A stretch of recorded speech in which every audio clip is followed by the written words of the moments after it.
सभी के मन में रहता है, जैनों को बनिया क्यों कहा जाता है? अच्छा प्रश्न है। याद रखना, जब कोई बच्चा जैन कुल में पैदा होता है तो कुछ बनने के लिए पैदा होता है, कुछ करने के लिए पैदा होता है, कुछ होने के लिए पैदा होता है। जब बच्चा जैन कुल में पैदा होता है वह 90% पापों से मुक्त हो जाता है। सिर्फ 10% के साथ वह अपना जीवन यापन करता है। जैन सिद्धांत में कहा जाता है कि जब चतुर्थ काल का शुभारंभ हुआ, त्राहि माम त्राहि माम त्राहि माम, जगह जगह रक्षा करो, मुझे बचाओ, जीवन दान दो, जीवन दान दो।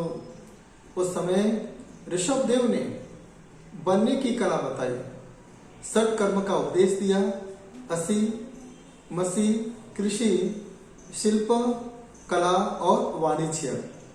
एक ही शब्द उन्होंने कहा कि जीवन में यदि कुछ बनना है तो ऋषि बनो, नहीं बन सकते हो तो कृषि करो।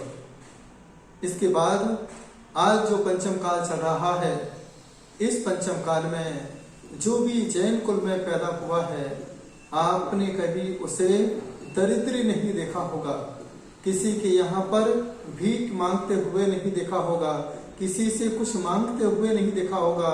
यही जैन कुल में पैदा होने का सबसे बड़ा वरदान है, क्योंकि हम त्रैलोक्यनाथ की संतान हैं। जब कोई जैन कुल में पैदा हो जाता है वह एक बार गरीब तो हो सकता है, लेकिन किसी के यहाँ पर हाथ फैला करके दरिद्रता की पहचान नहीं करा सकता है।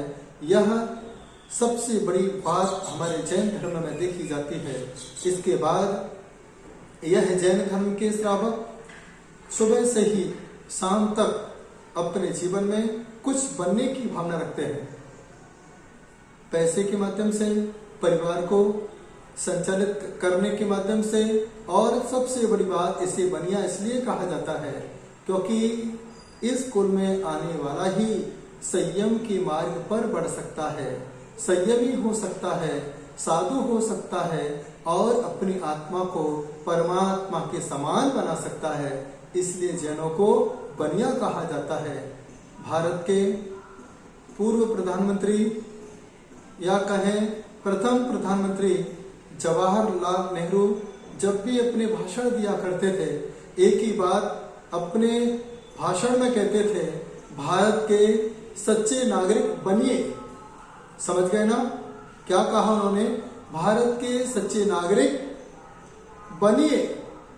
अर्थात भारत का सच्चा नागरिक यदि कोई है तो वह बनिया है, जो भारत में कुछ बना करके जाता है, कुछ दे करके जाता है। और एक बार और याद रखना, जितना टैक्स भारत के लोग चुकाते हैं, जितना टैक्स भारत के लोग चुकाते हैं, भारत में भी जैन बनिया लोग चुकाते हैं, उतना टैक्स और कोई नहीं चुकाता है। हम लोग भले ही कम हैं, लेकिन भारत के लिए बहुत काम के हैं, भारत के लिए हमेशा काम आने वाले हैं, क्योंकि हमारा धर्म है अहिंसा परमो धर्मः। इसलिए भारत को आगे बढ़ाने के लिए जैनों का और बनिया का सबसे बड़ा योगदान है। इसलिए भारत का हर व्यक्ति जैनों को बनिया कहता है। यही इसका अर्थ है।